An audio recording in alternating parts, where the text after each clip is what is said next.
আসসালামু আলাইকুম। ইরানে যুদ্ধ করার জন্য আপনারা বিশ্বাস করেন ৩০ থেকে ৪০ বছর ধরে তারা প্রস্তুতি নিতেছিল।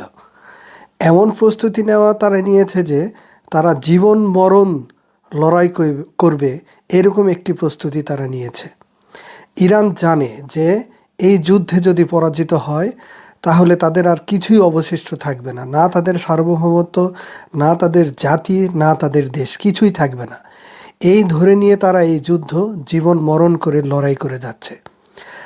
আমেরিকা কার্পেট বোম্বিং করেছে ইরানে। কার্পেট বোম্বিং এমন একটা জিনিস যে ভূমির এমন কোনো জায়গা বাদ থাকবে না, প্রত্যেকটি জায়গায় বোমা ফেলেছে তারা।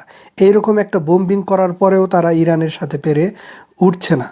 ইরানের যে পর্বতমালাগুলো রয়েছে, জারগোস পর্বতমালা, সেখানে তারা মিসাইল সিটি তৈরি করেছে মাটির নিচে, অনেক নিচে, কয়েকশো মিটার মাটির নিচে। সেখানে যদি পারমাণবিক বোমা ফেলেও হামলা করা হয় তবুও সেই মিসাইল সিটির কিছু হবে না। এমনকি সেই মিসাইল সিটিতে লিফট পর্যন্ত রয়েছে। লিফট দিয়ে তারা তাদের মিসাইলগুলো ভূমির উপরে নিয়ে আসছে এবং সেখান থেকে তারা মিসাইল দিয়ে আঘাত করে যাচ্ছে। অবিরত তারা আঘাত করছে দখলদার রাষ্ট্র ইসরায়েলে এবং তাদের লক্ষ্য অনুযায়ী যেখানে যেখানে আঘাত করা দরকার। আমেরিকা এবং দখলদার রাষ্ট্র ইসরায়েল ২-৩০০ বিমান দিয়ে ইরানের আকাশ দখল করে নেওয়ার পরেও, ইরানের ভূমিতে কার্পেট বোম্বিং করার পরেও যখন তারা পেরে উঠছে না ইরানের সাথে, তাদের এই মিসাইল হামলা ঠেকাতে পারছে না, তখন তারা সিদ্ধান্ত নিয়েছে যে স্থল অভিযান চালাবে ইরানে। স্থল অভিযান কিভাবে চালাবে?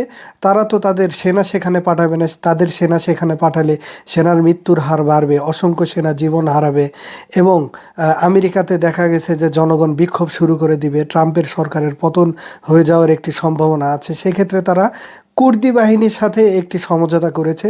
সেখানে কুর্দি বাহিনী পাঠাবে স্থল অভিযান চালানোর জন্য, ইরানে গৃহযুদ্ধ বাঁধানোর জন্য, এবং গৃহযুদ্ধ বাধায় তারা সেখানের সরকার পতন বা রেজিম চেঞ্জ করতে চায় আমেরিকা।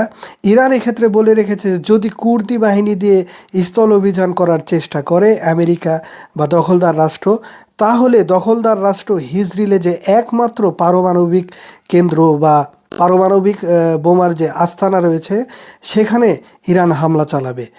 সেই হামলা করে সেই জায়গাটায় পারমাণবিক অস্ত্রের ভাণ্ডারে হামলা করে ইসরায়েলের একবারে সামরিক বা প্রতিরক্ষা খাত যেটি রয়েছে সেটি ধ্বংস করে দেবে।